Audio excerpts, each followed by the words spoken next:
Hello hi दोस्तों, मैं राहुल गुप्ता आपका इस यूट्यूब चैनल पर स्वागत करता हूं। चलिए हम लोग आज की क्लास स्टार्ट करते हैं। कल हमने पढ़ा था कि दो चर वाले रैखिक समीकरण युग्म के कितने प्रकार के हल निकल सकते हैं। देखिए पहला हमने क्या पढ़ा था, अगर दो लाइन मान लीजिए समांतर है, अगर दो लाइन समांतर है तो उसके कितने हल निकलेंगे, कोई हल नहीं निकलेगा। और उसकी कंडीशन क्या हमने पढ़ी थी, हमने कंडीशन पढ़ी थी ए वजह से मान लीजिए कोई दो लीनियर इक्वेशन है इस तरह a1x plus b1y plus c1 और बराबर कितना है 0 है, a2x plus b2y plus c2 बराबर क्या दिया गया 0।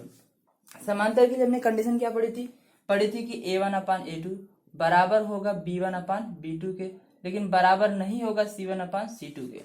ठीक है, यही हमने पढ़ा था, a1 अपान a2 बराबर b1 अपान b2 बराबर नहीं होगा c1 अपान c2 के। दूसरा हमने क्या पढ़ा था, अगर संपाती होगी लाइन तो a1 अपान a2 बराबर होगा b1 अपान b2 बराबर होगा c1 अपान c2 के। तो क्या होगी ये लाइन, मान लीजिए अगर संपाती के लिए हमने बताया था आपको, जैसे ये लाइन है उसी लाइन के ऊपर दो बार या तीन बार कई बार बार होकर गुजर रही है रेखा, तो हमने क्या बताया था कि संपाती होगी ये समी, मतलब दोनों लाइनें क्या होंगी, मतलब जो रेखाएं होंगी, जो समीकरण होगा क्या होगा, संपाती होगा। अब ध्यान से देखिएगा, तीसरी कंडीशन हमने आपको एक और बताई थी, कौन सी बताई थी, अगर मान लीजिए a1 अपान a2 बराबर नहीं है b1 अपान b2 के, तो हमने आपको ये बात बताई थी कि अगर a1 अपान a2 बराबर नहीं है b1 अपान b2 के तो लाइन क्या करेगी, प्रतिच्छेद करेगी, मतलब इंटरसेक्ट करेगी। ठीक है, इसका क्या करेगी, पैरेलल है, ये क्या है, पैरेलल है, इसका कोई हल नहीं होगा। ठीक है, ये संपाती है, कोइंसिडेंट है, और इसके कितने प्रकार के हल निकलेंगे, अनेक प्रकार के हल निकलेंगे, अपरिमित रूप से अनेक हल होंगे। ठीक है, और इसका प्रतिच्छेद करेगी तो अद्वितीय हल होगा, मतलब एक हल होगा। हमने दोनों पर सवाल कर लिए था, पहले और दूसरे पर। अब हम लोग क्या करेंगे, तीसरे वाले पर सवाल करेंगे। अगर लाइन प्रतिच्छेद मतलब रेखा का प्रतिच्छेद करेगी तो कितने मतलब किस प्रकार हल करेंगे। ठीक है ना, अगर रेखा प्रतिच्छेद करेगी उसे हल करने के लिए हमारे पास चार मेथड है, देखिएगा ध्यान से। एक तो है हमारे पास ग्राफी विधि, कौन सी विधि, ग्राफी विधि या ज्यामिति विधि, ग्राफी विधि या ज्यामिति विधि। दूसरी बात क्या है, ग्राफी विधि, ज्यामिति विधि, दूसरी है विलोपन विधि। ठीक है, दूसरी विलोपन विधि, और तीसरी हमारे पास क्या है, प्रतिस्थापन विधि, और चौथा क्या, व्रज गुणनखंड विधि। प्रतिस्थापन विधि, स्थापन विधि और व्रज गुणनखंड विधि, ब्रज गुणनखंड विधि। चार विधि हमारे पास है, ब्रज गुणनखंड विधि। अब देखिएगा ध्यान से, ब्रज गुणनखंड विधि, इन चारों मेथड से हम क्या करेंगे, जो हमारी लाइन प्रतिच्छेद करेगी, जो रेखा प्रतिच्छेद करेगी उस समीकरण के हल निकालेंगे। हल तो चारों प्रकार से, मतलब चारों से एक ही हल आएगा। ठीक है, आंसर तो सेम आएगा, लेकिन हम लोग क्या करेंगे, हल करने की कोशिश करेंगे। देखिए ध्यान से, जैसे विलोपन विधि से अगर हमने दो इक्वेशन लिया, एक तो हमने ले लिया मान लीजिए 3x प्लस क्या ले लिया 2y बराबर कितना है 18 है, 3x plus 2y is equal to कितना है 18 है। दूसरा हमने क्या ले लिया x plus 2y is equal to कितना ले लिया 10 ले लिया। देखिएगा ध्यान से, सबसे पहले इन चारों विधि में से हम आपको ये बता रहे हैं विलोपन विधि क्या है। विलोपन विधि से, ठीक है, आपको कैसे लगाना भी एग्जाम में, इस तरह लगाना। पहले मानिएगा समीकरण, पहले वाले को मानिए समीकरण नंबर 1, दूसरे वाले को मान लीजिए समीकरण नंबर 2। ठीक है, अब देखिएगा ध्यान से, यहां से अगर एक बात और देख लीजिए, दो समीकरण ले लीजिए बल्कि। ठीक है, x प्लस वाई बराबर मान लीजिए यहाँ पर 12 दिया गया है। ठीक है ना, और दूसरा क्या दिया गया है, x प्लस वाई बराबर कितना दिया गया, 12 दे दिया गया, और x माइनस वाई बराबर कितना दे दिया गया, मान लीजिए यहाँ से, अगर यहाँ पर 8 4 12 8 में 4 4। ठीक है, अगर 8 माइनस x माइनस वाई बराबर कितना दे दिया 4 दे दिएगा। ठीक है, अब देखिए ध्यान से इसे आप कैसे सॉल्व करेंगे, विलोपन विधि से आपको सॉल्व करना है। अगर कभी भी कोफिशिएंट बराबर हो, कोफिशिएंट क्या हो, बराबर हो, तो आपको कुछ करने की जरूरत नहीं है, सीधा आप क्या कर सकते हैं, समीकरण 1 2 को घटा सकते हैं। अगर लेकिन कोफिशिएंट बराबर नहीं, जैसे यहाँ पर देखिएगा ध्यान से, यहाँ पर 2i है, यहाँ पर भी 2i है, तो बराबर है, आप क्या कर सकते हैं, इसे काट सकते हैं, डायरेक्टली काट सकते हैं। लेकिन हम क्या करेंगे, काटेंगे, हम बताएंगे आपको x वाले पद को कैसे किसी पद को आप विलोपन का मतलब ये कि आप किसी पद को क्या करते हैं, विलोप कर दें। यहाँ से चाहे किसी पद को विलोप कर दे, चाहे यहाँ से किसी पद को विलोप कर दे।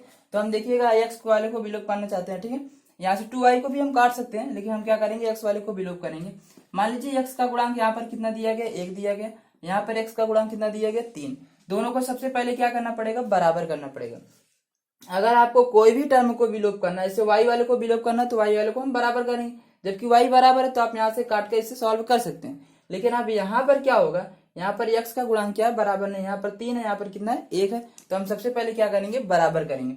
बराबर करने के लिए क्या करेंगे आप, यहाँ पर इसका गुणांक 1 है, 1 का गुणा ऊपर वाले इक्वेशन में कर देंगे और x का गुणांक यहाँ पर 3 है, 3 का गुणा समीकरण नंबर 2 में कर देंगे। यहाँ पर लिखिएगा एक और समीकरण नंबर 1 में लिखिए, समीकरण नंबर 1 में, समीकरण 1 में 1 से तथा समीकरण 2 में, समीकरण 2 में 3 से गुणा करने पर, अगर आप जब गुणा करेंगे समीकरण 1 में कितने से, 1 से, समीकरण 2 में कितने से, 3 से गुणा करेंगे। देखिएगा इसका गुणा कितना 1 है, इसी से हम गुणा कर रहे हैं। 1 का गुणा 3 में करेंगे 3x, यहाँ से 1 का गुणा 2 में करेंगे 2y, यहाँ से 1 का गुणा 18 में करेंगे कितना हो जाएगा, 18 हो जाएगा। ठीक है, अब देखिएगा 3 का गुणा फिर नीचे वाले में करते हैं 1 में 3x, 3 का गुणा 2 में करेंगे 3 दूना 6y और बराबर यहाँ से कितना जाएगा 10 3 है कितना जाएगा 30। अब ध्यान से देखिएगा, अब हम दोनों को क्या करते हैं, घटा देंगे। यहाँ पर लिखेंगे इस, अच्छा इसे मान लीजिए समीकरण नंबर कुछ अगला भी मान सकते हैं, इसे मान लीजिए इसे 3, इसे मान लीजिए 4। अब लिखिए आप यहाँ से समीकरण 3 और 4 को घटाने पर, यहाँ पर लिख देंगे तो अच्छा रहेगा, समीकरण 3 और 4 को घटाने पर, 4 को घटाने पर लिख लीजिएगा। ठीक है, जब घटाएंगे तो क्या होगा, यहाँ पर लिखिए 3x प्लस 2y बराबर 18, यहाँ पर लिखिएगा 3x प्लस 6y बराबर कितना लिखेंगे 30, यहाँ पर माइनस, यहाँ पर माइनस, यहाँ पर माइनस। अब देखिए तो इससे कट जाएगा, ये वाला घटेगा, 6 में से 2 घटाएंगे कितना आएगा -4y, यहाँ से घटाएंगे 30 में से 18 घटाएंगे कितना आएगा -12, माइनस माइनस से कट जाएगा, 4y बराबर कितना बचेगा 12 और 4 कहाँ जाएगा बटे में, तो भाग देंगे 4 3 12 कितना जाएगा 3। y की वैल्यू कितनी आ गई 3। y का मान आप किसी भी समीकरण में रखिए, चाहे समीकरण नंबर 1 चाहे समीकरण नंबर 2 में। हम लोग रखते हैं समीकरण नंबर 1 में, समीकरण नंबर 2 में रखते हैं। y का मान समीकरण नंबर 2 में रखने पर, y का मान समीकरण 2 में रखने पर, समीकरण 2 में, समीकरण 2 क्या लिखा गया यहाँ पर, x plus 2y is equal to कितना है 10 है, x प्लस 2y की वैल्यू कितनी है 3 है और यहाँ पर कितना हो जाएगा 10, x इज इक्वल टू कितना हो जाएगा 10। अच्छा एक बार लिख लीजिए, 2 3 है 6 प्लस 6 बराबर कितना हो जाएगा 10, तो x बराबर 10 माइनस 6 बराबर कितना हो जाएगा 4। फिर से देख लीजिए, विलोपन विधि बहुत आसान है। सबसे पहले आप क्या करेंगे, पहले आपके पास 2 समीकरण रहेंगे, 3x यहाँ पर दिएगा 2y इक्वल टू कितना 18 है, यहाँ पर x plus 2y equal to कितना है 10 है। तो हम क्या करेंगे, पहले वाले को समीकरण नंबर 1 मान लेंगे, दूसरे वाले को क्या मानेंगे समीकरण नंबर 2। समीकरण 1 में क्या की, देखिए ध्यान से, अगर हम x वाले पद को विलोप करना चाहते हैं तो क्या करेंगे, अब देखिए यहाँ पर इसका गुणांक कितना है, x वाले गुणांक को हमें बराबर करना पड़ेगा। तो x का गुणांक यहाँ पर कितना 1 है, 1 का गुणा ऊपर वाले टर्म में कर दिए और यहाँ पर x का गुणांक कितना 3, 3 का गुणा नीचे वाले टर्म में कर दिए। तो देखिएगा यहाँ किए तो 3x plus 2y is equal to कितना हो गया 18 हो गया, क्योंकि 1 का गुणा 3 में 3, 1 का गुणा 2 में 2, 1 का गुणा 18 में 18, 3 का गुणा 1 में 3, 3 का गुणा 2 में 3 6, 3 गुणा 10 में 3 गुणा 10 में 30। अब क्या करेंगे, समीकरण 3 4 से मानेंगे, समीकरण 3 और 4 को क्या कर देंगे, घटा देंगे, तो x वाला पद तो कट जाएगा तो विलोप हो गया। अब देखिए 6 में से 2 हो जाएगा 4 हो जाएगा, यहाँ 38 में से 18 घटाएंगे तो 12 हो जाएगा, कि यहाँ से देखिएगा 4y बराबर कितना आ जाएगा 12, तो y बराबर क्या आ जाएगा 12/4 भाग देंगे कट जाएगा 3 आ जाएगा। अब y का मान चाहे समीकरण नंबर 1 में रखे चाहे समीकरण नंबर 2 में, हम क्या करेंगे समीकरण नंबर 2 में रखे थे x प्लस 2y बराबर 10, तो x प्लस 2y 3 मतलब 2 का गुणा 3 में, तो 3 6 आ गया यहाँ पर बराबर 10, 6 को उधर जाएंगे माइनस 6 हो जाएगा, x बराबर कितना जाएगा 4। देखिएगा ध्यान से, अगर हम विलोप जैसे यहाँ पर देखिए जब देखिए ध्यान से, जिसे अगर हम x वाले पद या y वाले पद को जब विलोप कर रहे हैं, अगर उसके गुणांक बराबर है मतलब इक्वल है, ठीक है। जैसे यहाँ पर इस केस में देखिएगा, थोड़ा ध्यान से देखिए, इस केस में यहाँ से x का गुणांक कितना 1 है, यहाँ पर x का गुणांक भी 1 है, तो हम लोग x वाले को विलोप करना चाहते हैं। अच्छा y वाले को विलोप करके देखते हैं, ठीक, y वाले को विलोप करते हैं, y का गुणांक यहाँ पर भी x है 1 है और यहाँ पर भी y का गुणांक कितना है -1। मान लीजिए कि हमें y वाले को विलोप करना है। अब विलोप करने के लिए क्या करना पड़ेगा, देखिए यहाँ पर से जोड़ देंगे, समीकरण 1 2 को जोड़ देंगे, तो जोड़ेंगे, जैसे ही जोड़ेंगे यहाँ पर लिखेंगे समीकरण, ऐसे समीकरण नंबर 1 मानिएगा, ऐसे समीकरण नंबर 2 मानिएगा, समीकरण 1 2 को जोड़ देंगे, y से कट जाएगा, तो x जोड़कर कितना जाएगा 2x और 12 4 जोड़ देंगे 16, तो x बराबर कितना जाएगा 8 आ जाएगा। x बराबर 8 आएगा नहीं, 2 8 16। मान लीजिए x बराबर 8 तो आगे सही है, अगर x का मान यहाँ पर रख देंगे, देखिए x बराबर 8 आ गया और x का मान अगर यहाँ पर रखेंगे y बराबर कितना जाएगा 4 आ जाएगा, क्योंकि x का उधर जाएगा 4 आ जाएगा। अब मान लीजिए हमें x वाले टर्म को विलोप करना, किस वाले टर्म को विलोप करना, x वाले को। अब क्या करेंगे, अब जोड़ेंगे नहीं, अब घटाएंगे।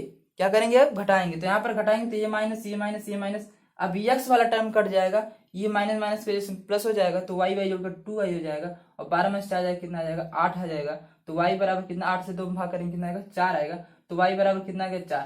पहले भी y बराबर 4 आ रहा था, अब भी y बराबर 4 आ रहा है। x बराबर अगर y का मान इसमें रखेंगे तो x बराबर कितना आ जाएगा, 8। ठीक है ना।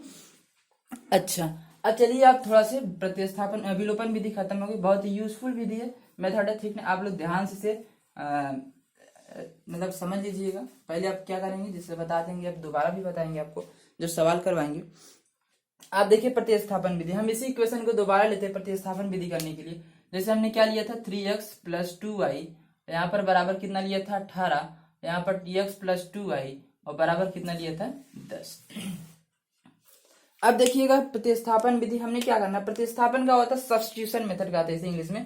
अब देखिएगा ध्यान से, इसे समीकरण नंबर 1 मानेंगे, इसे समीकरण नंबर 2। अब हम क्या करेंगे, अब ध्यान समझिए, प्रतिस्थापित करेंगे। क्या करेंगे, किसी एक टर्म को उठाकर दूसरे टर्म में प्रतिस्थापित कर देंगे। मतलब कि या तो हम उस टर्म को y y में प्रतिस्थापित कर बदल देंगे, या तो x x में बदल देंगे। अब समझिए ध्यान से, अभी यहाँ से समझेंगे। अब यहाँ से आप लिखिए समीकरण 1 दिया गया, समीकरण 2। सबसे पहले आप यहाँ पर चेक भी कर सकते हैं कि ये प्रतिच्छेद कर रही है कि नहीं कर रही है। कर रही है, चेक कर लीजिएगा, पता चल जाएगा आपको। अच्छा, अब देखिएगा ध्यान से, प्रतिच्छेद जब करेगी तो आप सबसे पहले क्या माने, इसे समीकरण नंबर 1 माने, समीकरण नंबर 2 मान लीजिएगा। अब क्या करेगा, चाहे समीकरण 1 से लीजिए, चाहे समीकरण 2 से। चलिए हम लोग लेते हैं समीकरण 1 से, समीकरण 2 से लेते हैं, समीकरण 1 से लेते हैं, समीकरण 1 से। समीकरण 1 से 3x + 2y बराबर 18 हो जाएगा। तो यहाँ से 3x बराबर कितना आ जाएगा, 2y को उधर ले जाएंगे, 18 माइनस कितना आ जाएगा, 2y। तो यहाँ से x बराबर कितना आ जाएगा, 18 - 2y, और बटे कितना आ जाएगा, 3। आसान करने के लिए हम इसे उधर इस वाले को ले सकते थे, लेकिन थोड़ा सा देखिएगा ध्यान से, अच्छे समझ में भी आ जाएगा। 3x + 2y बराबर कितना हो गया, 18 हो गया। यहाँ से 3x को रोक लिया हमने, 2y को उधर लेगा तो -2y हो गया। अब देखिएगा क्या हुआ, 18 - 2y हो गया। अब 3 वाले का गुणांक था तो हम क्या करेंगे, गुणा में था तो क्या हो जाएगा, बटे में हो जाएगा। इसको क्या मान लीजिएगा, समीकरण नंबर 3। बात यहाँ तक आपको समझ में आ चुकी होगी। पहले हमने क्या किया, समीकरण 1 से लिया, तो समीकरण 1 से लिया तो हमने क्या किया, x की वैल्यू आ गई। अब x का मान समीकरण नंबर हम 2 में रख देंगे, तो देखिएगा समीकरण नंबर 2 में रख लिया, यहाँ पर लिखिएगा x का मान समीकरण 2 में रखने पर, समीकरण किस में रखने पर, 2 में।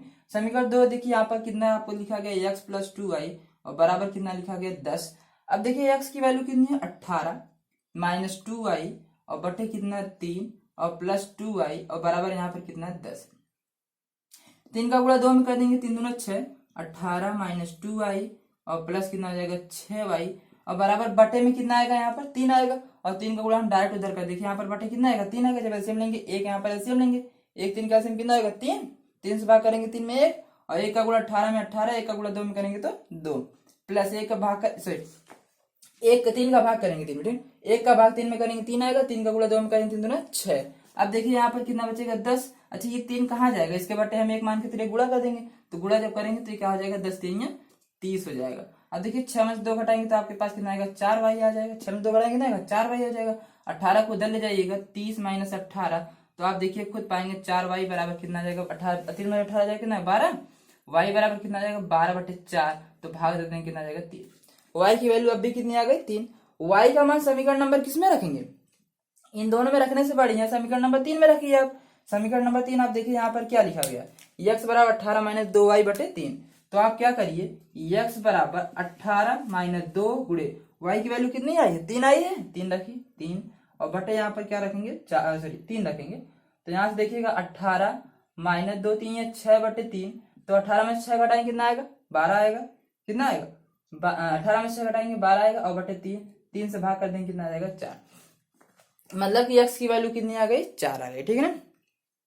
अच्छा, अब हम क्या करते हैं, अब इसे हम किस विधि से करते हैं, ब्रजगुणनखंड विधि से करते हैं। इसे दोबारा समझाने की जरूरत नहीं होगी, अच्छा समझा देते हैं आपको थोड़ा से। पहले समीकरण नंबर 1 मानिएगा, उसके समीकरण नंबर 2 मानिएगा। समीकरण 1 से लेंगे तो 3x + 2y बराबर कितना हो गया, 18 हो गया। आपने क्या किया, 3x को रोक दिया, 2y को उधर ले गए, तो 18 माइनस यहाँ पर 2y हुआ होगा। ठीक है, अब dx बराबर कितना हो जाएगा, 18 - 2y बटे कितना आ जाएगा, 3 हो जाएगा। अब देखिएगा ध्यान से, समीकरण नंबर इसे आप क्या मान लीजिएगा, 3 मान लीजिएगा। फिर लिखिएगा x का मान समीकरण नंबर 2 में रखने पर, जो x का मान आया 18 - 2y/3 आया, इसे क्या रख देंगे, समीकरण नंबर 2 में रख देंगे। समीकरण नंबर 2 क्या था, एक्स प्लस 2y बटे बराबर 10 था, तो यहाँ पर रखे एक्स का मान रखे 18 माइनस 2y और बटे 3 बराबर कितना हो गया 10 आ गया, प्लस 2y बराबर कितना हो गया 10 आ गया, 18 माइनस 2y। अब देखिएगा 1 और 3 यहाँ पर इसके बटे कुछ नहीं, 1 मानेंगे, 1 3 का एलसीएम लेंगे, कितना आएगा 3 आएगा, और 3 यहाँ पर 3 आएगा, 3 का भाग 3 में करेंगे 1 आएगा, 1 का गुणा इसमें करेंगे वही आएगा, सेम आ जाएगा। ठीक है, 1 का भाग करेंगे 3 में 3 आ जाएगा, 3 का गुणा 2 में करेंगे 3 दूना 6 हो जाएगा, बराबर कितना आ जाएगा 10 आएगा। फिर ये गुणा कर देंगे तो 10 3 30 हो जाएगा, 6 में से 2 घटाएंगे 4 आएगा, 18 घटा देंगे उधर ले जाकर, 30 में से 18 जाएगा कितना आएगा 12 आ जाएगा, 4y बराबर कितना आ जाएगा 12 आ जाएगा, तो y बराबर 12 बटे 4, तो भाग देंगे कितना आ जाएगा 3, और समीकरण नंबर 3 में रख देंगे तो आप सॉल्व कर लीजिएगा तो आ जाएगा आपका। ठीक है, अब देखिए आप ब्रजगुणनखंड विधि। ब्रजगुणनखंड विधि क्या है, इसी हम समीकरण को दोबारा लेते हैं। जैसे मान लीजिए यहाँ पर लिखा गया, कितना लिखा गया 3x और प्लस कितना लिखा गया 2y बराबर कितना 18 है, x प्लस 2y और बराबर कितना दिया गया 10। ठीक है, 3x प्लस 2y बराबर 18 और x प्लस 2y बराबर कितना दिया गया 10। अब इसे समीकरण नंबर 1 मानिए या ना मानिए, सबसे पहले आप क्या करेंगे, थोड़ा इससे 18 को इधर लाइए -18, यहाँ पर बराबर क्या लिख दीजिए 0। ठीक है, और इस 10 को इधर लाइए -10, यहाँ पर क्या हो जाएगा 0 हो जाएगा। ठीक है, आप जब यहाँ पर थोड़ा सा कंपेयर करिएगा, अच्छा कंपेयर रहने दीजिए करने के लिए। ठीक है, थोड़ा देखिए, आपको एक नंबर याद करना पड़ेगा 23 12, आप याद भी कर सकते हैं। इसके नीचे लिख दीजिए x, यहाँ पर y लिख दीजिए, यहाँ पर 1 लिख दीजिए। ठीक है, मैं आपको इसे बताऊंगा कैसे आया है। अब यहाँ पर देखिएगा ध्यान से, 23 2, यहाँ पर 2 है, 2 का मतलब हम सेकंड वाला कॉलम लेंगे, और सेकंड वाला कॉलम क्या है 2 और 2 है। तीसरा वाला कॉलम क्या -18 है, -10 है।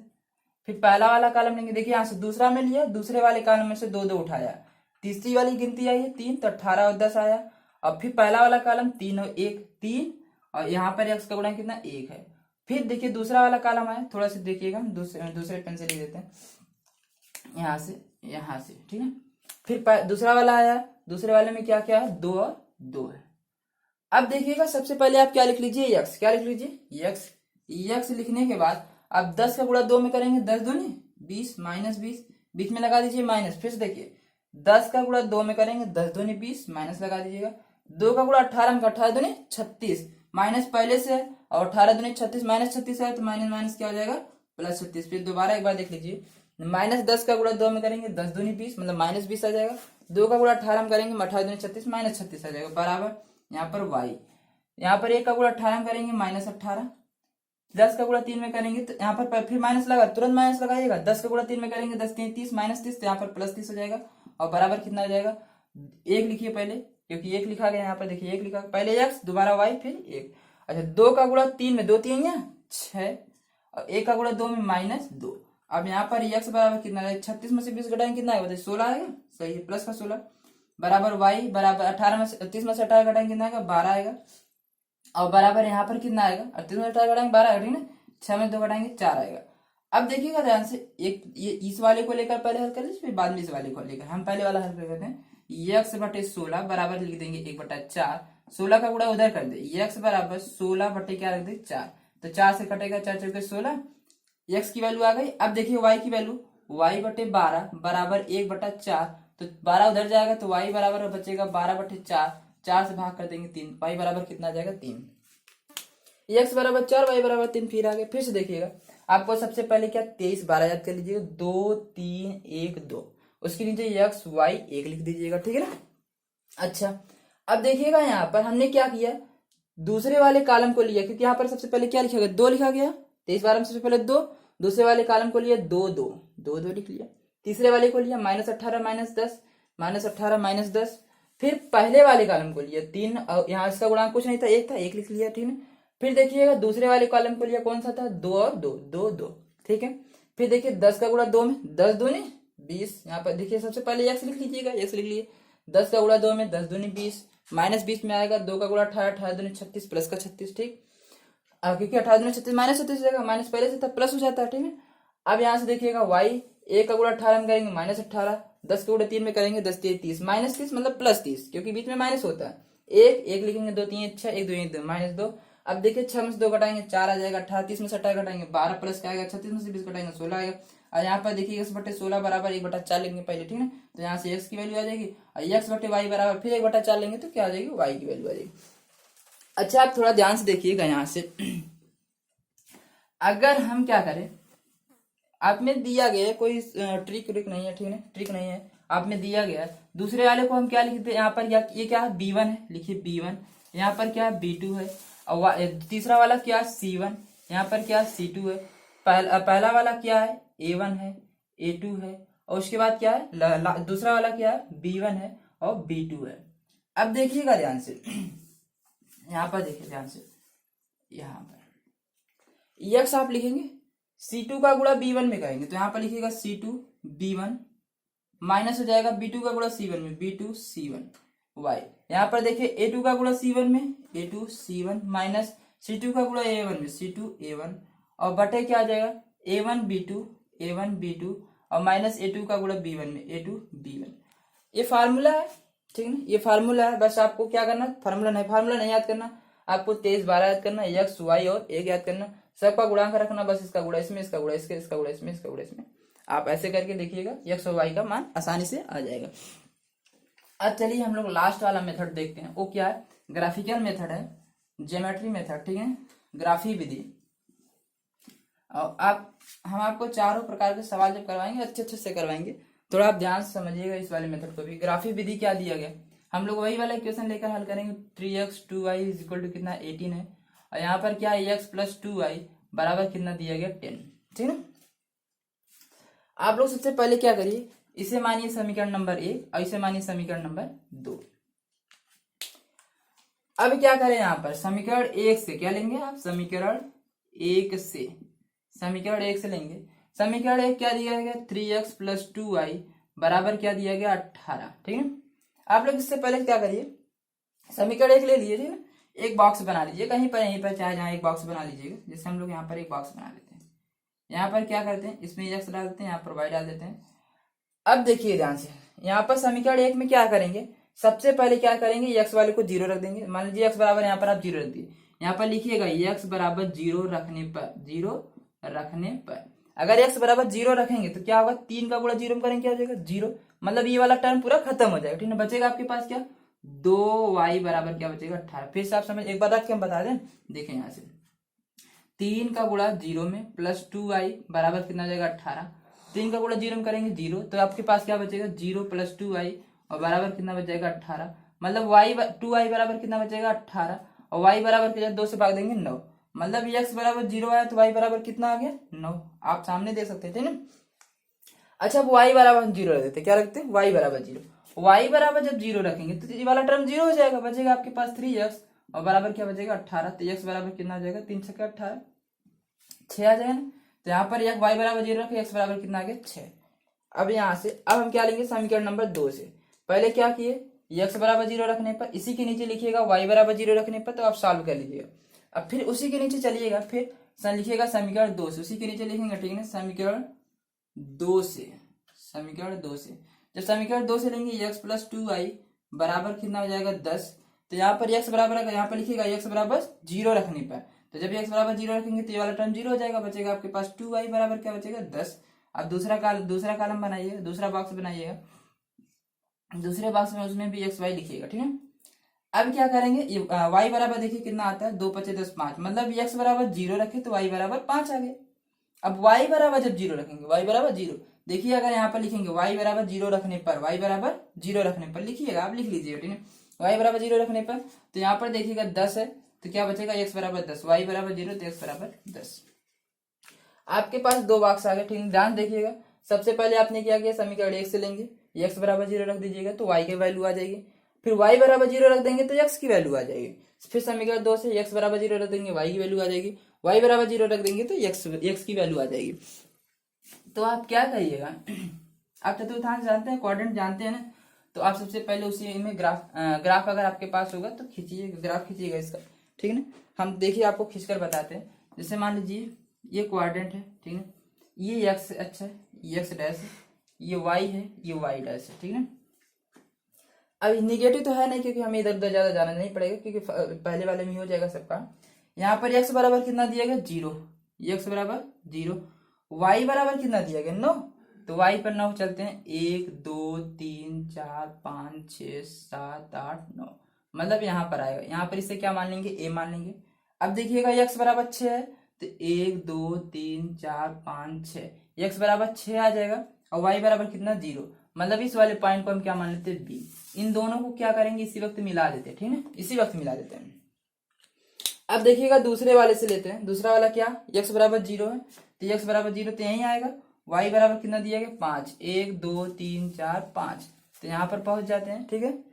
यहाँ पर देखिएगा x बराबर 10 दिया गया तो यहाँ कितना था, ये कितना था 6 था, 7 8 9 10 मान लेते हैं, यहाँ पर आएगा। इसे मान लीजिए, इसे अगर c मानते हैं इसे d मानते हैं, तो इन दोनों को जब हम मिलाएंगे, इन दोनों को जब हम मिलाएंगे, ये पॉइंट कहीं पर काटेगी, ये पॉइंट कहीं पर तो काटेगी ना, काटेगी। अब x y का वही मान होगा, लेकिन अगर हमने ग्राफ को गलत बनाया तो पॉइंट सही जगह पर नहीं काटेगी, ठीक है। अगर हम इस पॉइंट को पता करना चाहते हैं तो इसका नाम देते हैं, जैसे डी दिया तो हम इसका नाम देते हैं ई देते हैं, ठीक है। इस पॉइंट को हम पता करना चाहते हैं तो जब पता करेंगे तो क्या करेंगे, हम सबसे पहले विलोपन विधि की तरफ जाएंगे, ठीक है ना। विलोपन विधि की तरफ जाएंगे तो हमारा इक्वेशन क्या था, 3x + 2y और बराबर कितना था 18 था, और यहाँ पर कितना था x + 2y और बराबर कितना था 10 था। अब y से घटाएंगे तो y से कट जाएगा, तो आपके पास क्या बचेगा 2x बराबर कितना बचेगा 10, 18 से 10 जाएगा कितना आएगा 8, तो x बराबर कितना आ जाएगा 4। तो x बराबर देखिए 1 2 3 4, 4 पर मिला। अगर देखिए x बराबर 4 आ गया तो यहाँ पर हम समीकरण नंबर किसी में रख देंगे, x + 2y बराबर 10 में रखते हैं, तो y बराबर x बराबर 4 आया तो 2y बराबर कितना आ जाएगा 10, इसका मतलब 2y बराबर कितना आ जाएगा 6 आ जाएगा। 10 में से 4 घटाएंगे 6, तो y बराबर कितना है 3। तो 1 2 3 पर मिलना चाहिए था, लेकिन एक कहाँ पर मिल रहा है 4 पर, तो मिलेगा वो 3 ही पर मिलेगा, ठीक है। आप लोग सही से फिगर बनाइएगा तो आपको क्या मिलेगा, y बराबर 3, x बराबर कितना मिल जाएगा, x बराबर 4 मिल जाएगा, y बराबर 3। अगर हम सही से बनाएंगे तब देखिए गैप भी सही नहीं दिया गया, 1 2 3 4, यहाँ पर अगर 1 यहाँ पर 2 यहाँ पर 3 यहाँ पर 4, तो ये लाइन अगर हम मिलाएंगे थोड़ा सा नीचे से होकर जाएगी तो यहीं पर आकर लगभग 3 के ही करीब मिलेगी, ठीक है। तो बस यही चारों मेथड थे दोस्तों। इस चैनल को आप सब्सक्राइब करिएगा, ठीक है, जहाँ तक हो सके आप शेयर करिए, और हम आपके लिए ऐसे ऐसे मतलब कंटेंट देते रहेंगे, इससे अच्छा भी देंगे, क्योंकि एक बार बस